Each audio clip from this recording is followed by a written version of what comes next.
சம்பவம்னா இதாங்க சம்பவம். அதாவது நம்முடைய மூடநம்பிக்கை பேச்சாளர் மகாவிஷ்ணு அவர்கள் 4 பிரிவின் கீழ் கைது செய்யப்பட்டு 15 நாட்களுக்கு புழல் சிறையில் அடைக்கப்பட்டுள்ளார்.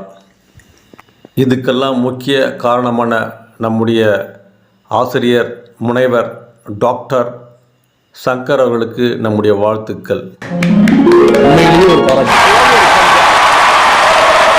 இன்னும் அடுத்து நம்ம மகாவிஷ்ணுக்கு மிகப்பெரிய நன்றி சொல்ல வேண்டியது இருக்குது. அதுக்கு முக்கிய காரணம் தயாவோட விடாமுயற்சி தான். எல்லாரும் சேர்ந்து அவருக்காக கைத்தட்டுவோம். ஏன்னா அவர் மட்டும் அவருடைய யூடியூப்பில் இந்த வீடியோவை அப்லோட் பண்ணலைன்னா இந்த விஷயம் யாருக்குமே தெரிஞ்சிருக்காது. அதனால் அவருக்கும் ஒரு நன்றி.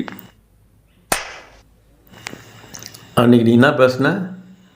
பார்வையற்றவர்கள், கை கால் இல்லாதவர்கள், ஏழைகள், வீடு இல்லாதவர்கள், குற்றவாளிகள் இவங்கெல்லாம் போன ஜென்மத்தில் செஞ்ச பாவத்தினால தான் இந்த ஜென்மத்தில் இப்படி பிறந்திருக்காங்கன்னு சொன்னேன். சரி, அதுக்கப்புறம் அவர் ஒரு பார்வையற்றவர் ஒரு எதிர்ப்பு தெரிவிக்கிறார். அதுக்காக நீ என்ன பண்ணிருக்கணும்? ஒரு கருணையோட அந்த டாப்பிக்கை வேறு மாதிரி டைவர்ட் பண்ணி அவரும் மனசு பாதிக்காமல் அவருடைய மனசு புண்படாமல் நீ வேறு மாதிரி கொண்டு போயிருக்கணும். அதை விட்டுட்டு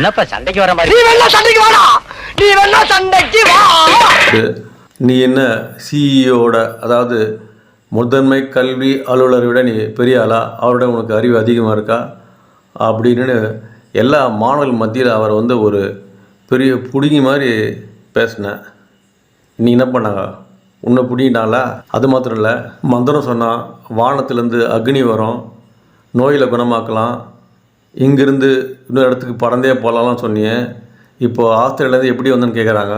அது மாத்திரம் இல்லை, இப்போ நீ ஜெயிலுக்குள்ளே இருக்க, ஜெயிலுலேருந்து எப்படி நீ கம்பிய வழியாக மந்திரம் சொல்லி தப்பிச்சு வரப்போறியா அப்படின்னு மக்கள் கேட்டுன்னு இருக்காங்க. போன ஜென்மத்தில் நீ என்ன பாவம் பண்ணப்பா உன்னை இப்போ இந்த ஜெயிலில் வச்சுருக்காங்க அப்படின்னு மக்கள் கேட்குறாங்க. நெட்டிசன்கள் உன்னை வச்சு செய்ய ஆரம்பிச்சிட்டாங்க. இப்போவே நீ எந்தெந்த ஸ்கூலில் எந்தெந்த பேட்டியில் என்னென்ன பேசியிருக்கிற எல்லாத்தையும் கொண்டு வந்து கிளிப்ஸாக போட போகிறாங்க. இப்போவே ஒரு வீடியோ வந்துடுச்சு, நீ பொண்ணுங்களோட சேர்ந்து குத்தாட்டம் போட்ட பாட்டு அடியே மனம்.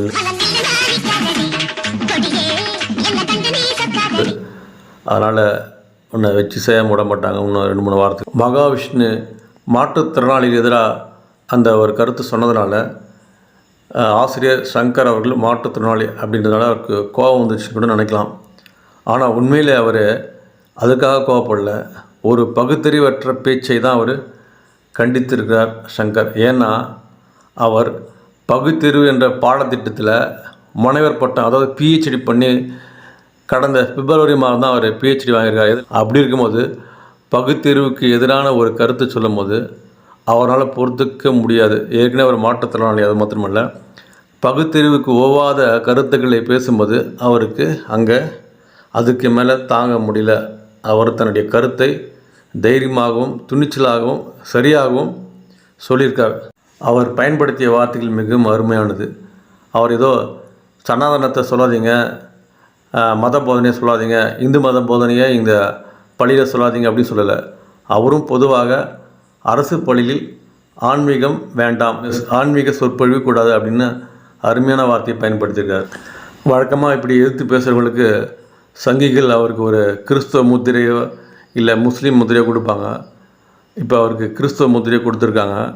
ஒரு டிபேட் ஷோவில் ஒரு சங்கி பெரியவர் அவர் கிறிஸ்துவோட இருக்கலாம், ஏங்க அவர் சங்கருங்க, இல்லைங்க நிறைய பேர் இந்து பேர் வச்சுட்டு கிறிஸ்துவில் இருக்காங்க, அந்த மாதிரி கூட இருக்கலாமே அப்படின்னு ஒரு குண்டு தூக்கி போட்டுச்சுட ஒரு சங்கி பெரியவர்.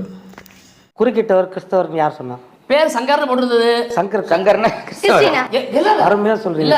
இந்து பேரே வச்சிட்டு எத்தனை பேர் இருக்காங்க, கிறிஸ்தவ கிறிஸ்டியன்ஸ் இருக்காங்க. இவ்வளோ பெரிய தப்பு பண்ணிட்டு கொஞ்சம் கூட மன உறுத்தல் இல்லாமல் அதை தைரியமாக நீ யூடியூப்பில் வியூஸ் வேணும், லைக்ஸ் வேணுன்றதுக்காக போட்டு விட்டியே. இது உனக்கு தேவை தான்.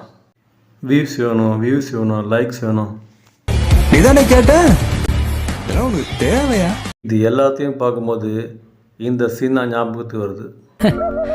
நான் எழுதின ஸ்டோரி தான், ஆனால் எனக்கே தெரியாம ஏகப்பட்ட ட்விஸ்ட் வைக்கிறாங்கப்பா. எனக்கு தெரிஞ்சு போச்சு. என்ன சங்கு தான். யாருக்கு? உங்களுக்கு.